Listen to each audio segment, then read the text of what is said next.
She's also a feminist as spokesperson for the Satanic Temple of Los Angeles. Thank you so much for coming. Thank you for having me. What does Damn. Satan believe?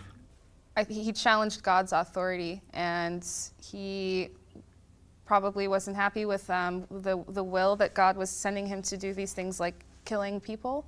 So I think him and some of the angels got together at some point and went to God and said, why do you have all this power? And he, our interpretation, at least mine, is that God probably felt threatened having his authority challenged, so he cast Lucifer and those angels out.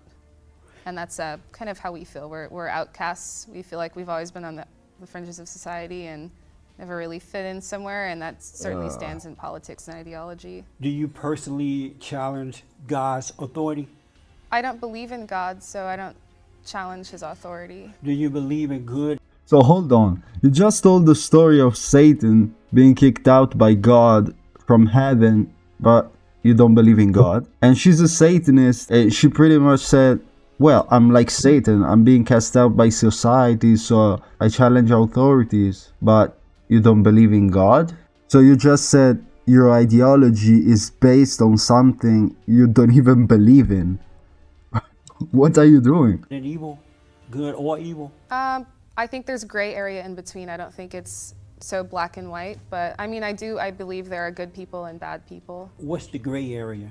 I think that's where the idea of sin comes in. People get lost somewhere along the way in their life, and they're generally cast out. People succumb to drug addiction or theft, things that maybe they had no choice but to fall into those situations. Generally, that's seen as sinning, so that would be considered being bad. Right. I think that falls into that gray area where people, along the way in the path of their life, they kind of lose their path and they might make bad choices, but they can fall back on the path. And I don't personally feel like I need God to do that when I've had hardship in my life. I never felt like I had to rely on a higher power. I felt like it was always up to me. I read that at the Holocaust Museum you teach children and teenagers about genocide, racism, and social activism. Mm-hmm. The people who hired you, are they aware that you're a Satanist? Mm-hmm. And they still allow you to teach there? Yeah. Are you surprised? No, I mean, what we teach is tolerance. The Holocaust, was that an evil act or good or gray area? Certainly an evil act. But you don't believe in evil? Not evil in the biblical sense, but in a bad sense, necessarily. Are you evil or good or gray? I think I'm a good person. You're a good person. And what made you good? How is that you're a good person? I care for others. So you teach about racism. Define racism for me. Hatred towards another race or skin color. I've never met a person who hate another person just based on color alone. Mm-hmm. Have you? I have. You have? Mm-hmm. Can you tell us about that? Sure. I was actually a student I had at the museum. We started talking about Black Lives Matters. I was talking about Martin Luther King Jr. and civil rights movements today. And he kind of interrupted me and said that he thought Black Lives Matters was people trying to incite a race war. And that really disturbed me. So I pulled him aside at one point and I kind of just asked him. I didn't challenge his opinions. I just wanted to understand why he felt that way. But my understanding is that he grew up in a household that instilled those ideas into his head. So I can see that Black Lives Matter. So she just said he was racist, but there's nothing racist being against Black Lives Matter. Doesn't mean you're against black people. See, these people don't even know what they're talking about. She just said racism is hatred against a race or ethnicity, skin color. And she just made an example of a guy that was not racist. Because if you're against Black Lives Matter, doesn't mean you're against black people. Like, what? Matter is an evil group. They're worse than the KKK. They are I trying to that. stir up a war between the races, a race war. Am I racist? I don't think you're a racist if you feel that way. But the white guy, you just said the white guy was a racist, or is a racist for feeling that way. Well, I don't know if I would call him a racist necessarily because he was so young. What do you think about how I feel about Black Lives Matter? It's an evil, dirty group, agitator group of people and they're no different or maybe even worse than the KKK. What do you think about me feeling that way? Do you really feel that way? 100%. You do?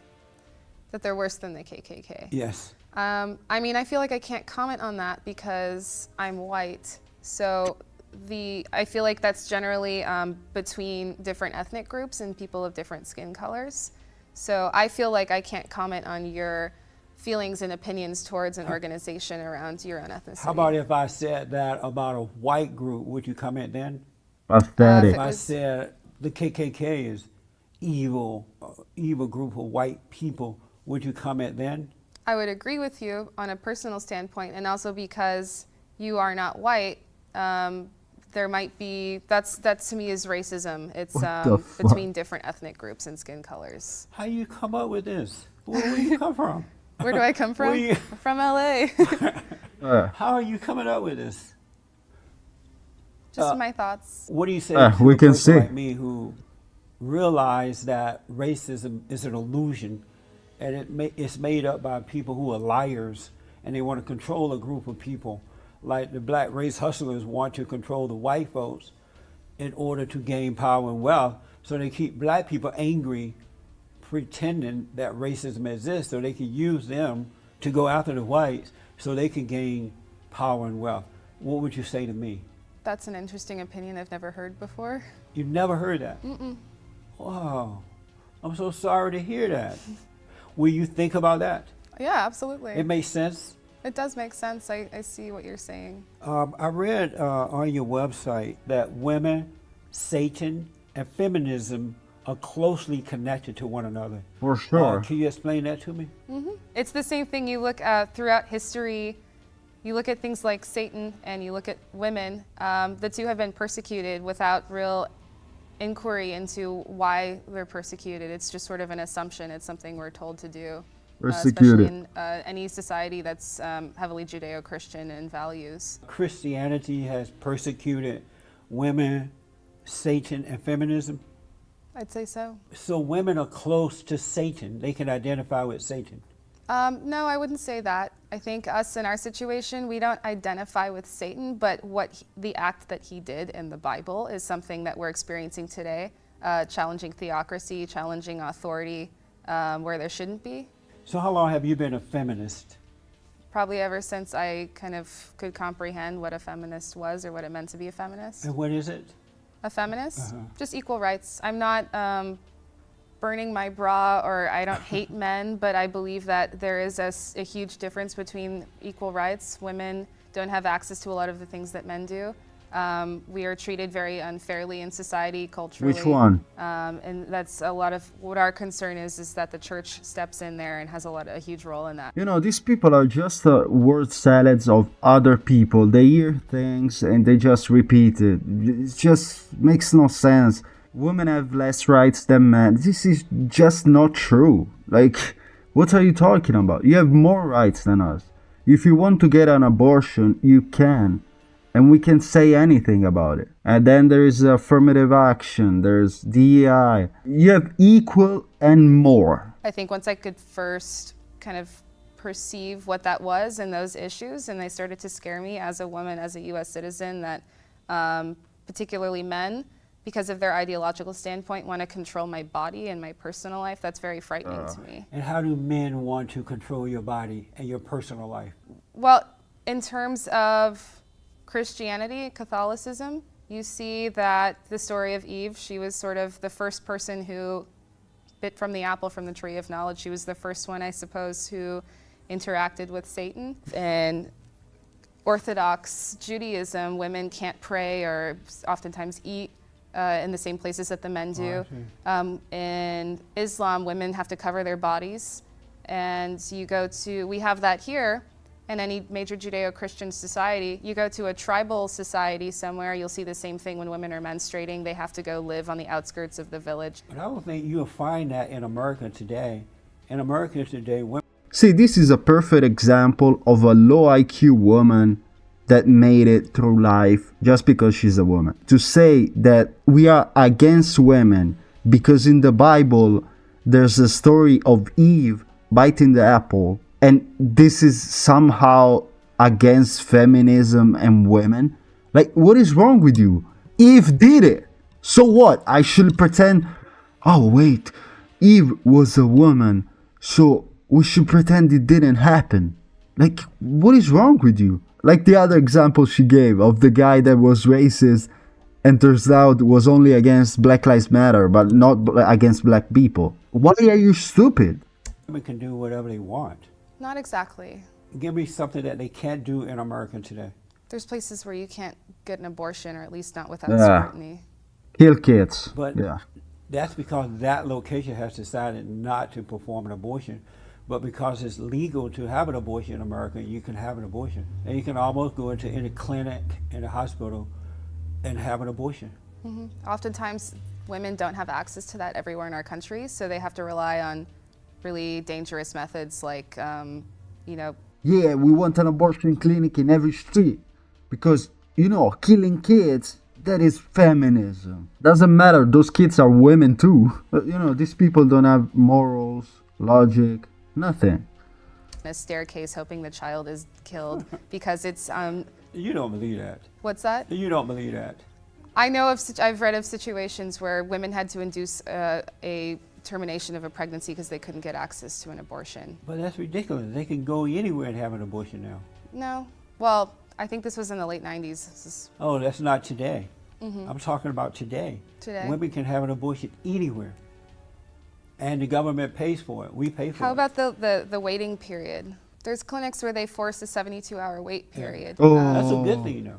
Why should women have the right Poor to kill women, they have an to wait to unborn kill child? kids. Well, that's one of our core tenets is we believe that you're subject to your own will. Nobody should be controlling what you do with your body. But you're not killing your body. You're killing someone else's body. Yeah. And that begs Do the you have a right over that human being or that person's body to kill it? I guess that goes even deeper when what constitutes as a life.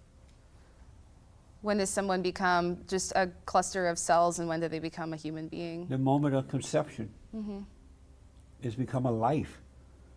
So I want to know, do you See, she doesn't know anything. Even according to your false science, atheist science, life begins at conception. So, what are you saying? At a certain week, at a certain month, magically it becomes a baby from a clump of cells? consider it someone else's body that's inside of your body? I would say so, but And so what gives you the right to take that person's life? that's a good point. You have to argue. I think it's ultimately up to the woman to decide. Since it's her child, she's the one carrying it to term for 9 months in her body. She should be making the calls. And I'm not advocating abortion in general. I'm not saying that every woman should be getting an abortion if she's not entirely content at that moment with the idea of having a child. But I believe that that's ultimately the woman's decision, and that's what we fight for. Should the father have a say-so when it comes to aborting a baby? I think His that baby? I think he should be involved in the conversation, but he is not carrying the child. He's not part of the biological process other than having inseminated the egg. So if Yeah, guys, we only hold the seed of life, We are not that important in the process. We just hold the seed of life. there was something like a seahorse where the male took over pregnancy for a while carrying the baby, that's something different, but human beings, human males, it's a physiological difference. It still frustrates me that men feel that they have an authoritative stance on this, and that because the difference between you and I is the women who are making these decisions are feeling the same way. They feel like they're in control. They should make that decision, and the man shouldn't Yes. have any say so about it. I would agree with that. But so if you're upset, So for you it's good, but for the man it's not. See, these people are stupid. They're just low IQ. that the men are feeling that way, why would you turn around and do the same thing? Well, let's say I was pregnant and I wasn't sure if I was ready to have a child, and it was not a planned pregnancy. I would include the father in that conversation. The situation is very specific. If there was some situation where the outcome of that conversation results in us deciding to have a child together, that's great, and you carry the pregnancy to term and you have the child. If you have that conversation, the mother and the father have that conversation, and the mother is feeling like she's just not ready. She's not in a position where she can provide for the child. She's not in a position where she personally feels ready to have a child. I think because she is carrying the child, carrying out the biological aspect of that process, it's up to her to decide what she does with her body. So if the father says, no, I don't want you to have an abortion, and you said, I want to have this abortion, I don't want a baby, I'm not ready, and he says, you know what, I want my child, I'll take care of it, you don't have to worry about it. Should he have that right to stop you from doing this? Is he willing to take care of that child? If he loves me enough, he'll stick around until I'm ready. No, but I'm talking about the baby. I think it's up to the woman to decide what she does with her body. But it's his baby. It wasn't for him, there would be no baby. Yeah. That definitely is And true, the only but thing he's that not the woman, carrying the baby. The only thing that the woman is doing is carrying the baby. Yeah. She has no other role. So why not just carry the baby for 9 months? That's a big responsibility. Amazing. Could have thought about Were it. you repulsed at the video of Planned Parenthood selling baby body parts for profit? I believe that was debunked. No, it wasn't. I believe it was debunked. No, it wasn't. Okay. Well, I'll double check that later. What do you think about that they were doing that? To my understanding, that wasn't true. That was a smear campaign against Planned But Parenthood. it wasn't. It was proven to be true. I mean, you saw the women on video, the doctors on video telling the interviewer what they were doing to the baby body parts. To my understanding, those were actors, but I think our sources are just come different. on, Allie. If I had known you wanted to talk about this, I would have come more. We could compare sources. No, we were talking about abortion. You knew we were going to talk about abortion. Yeah. But To my understanding, though, what I came with is that those were debunked as smear campaigns, and a lot of those videos were completely is made that up. what you want to believe? That's what I believe. Let's Yeah. say that is true, and you knew 100% that it was true. Then how would you feel about it? A woman is trying to go into a clinic, not even for an abortion, just for things like a mammogram, and she's harassed by people standing out front. That's very scary. So we, again, believe that women have a right to healthcare access. But the folks who What? disagree also has a right to protest. Yeah, absolutely. I can tell you numbers of women who have just had abortions because they didn't want to ruin their careers. They thought of themselves first. They were mad at the father for impregnating them or whatever the issues, and they get abortions for those reasons. That's up to the woman to decide. You know, I have why a woman chooses to get an abortion, I think is, Yeah, you know, a woman is entitled to do everything, but the man, nothing. You know, every reason you can think of, doesn't matter how illogical it sounds, it's okay because you're a woman. But if you make logical decisions and you're a man, oh hell no, bro. You're a man. You have no authority. You know, you just hold the seed of life. And thanks to you, the baby came about. But, you know, let's just pretend it's just all a woman's job. nobody's business but the woman herself. And the father of the baby. She can obviously include him, but ultimately because the woman is the one who's going to carry the child for 9 months, her body's going to change, her whole entire life is going to change. There's a lot more obligations for a mother than a father, I think, biological and social and cultural. And so ultimately she bears the responsibility, so she gets to call the shots as far as what happens. So what are you guys doing right now? What do you have going on right now? A number of campaigns. We recently had a protest concerning an organization called ISSTD, who are psychologists who advocate things like, well, they were responsible for the death of an 8-year-old boy named Jude Mira, who had autism, and they told him that his autism was actually the byproduct of him being molested by Satanists, although there was absolutely no evidence supporting that. So the mother got to a point where she felt hopeless and she wound up killing her own son. So they advocate these ideas of witch hunting and pseudoscience, and they had a So they were right. Like his mother killed him. And you are defending what? Satanism? You know Satanists practice child sacrifice to fucking Moloch, Baal, and all these false idols? Damn, is so stupid, bro. conference 2 or 3 weeks ago in San Francisco, so we went up and protested that. There's, in Wow. Arizona, there's a lawsuit between the temple and the state regarding prayer. We have children's books we distribute in Florida In New Orleans, there's some stuff with repairing potholes in the city. We have Socks for Satan, so we give socks to the homeless. Wow. Socks for Satan. Is it possible that you could be deceived and believe that you're doing good, but you're really not? Absolutely. I think everyone has their own opinion. We're very prideful creatures, human beings. Yo, guys, this is one of the dumbest guests I've ever seen on Jesse Lee Peterson. I truly believe she's like sub-Saharan IQ level. Like, the summary of what she said is women can do everything and men can do nothing. We are oppressed, we are Satanists, you are the evil one, but we do evil things like killing kids. So it's just all subverted, you know? It's just disturbed, illogical, moralless, godless, low IQ people. Let me know what you guys think in the comments. Leave a like if you want to. Christ is King, and God bless you.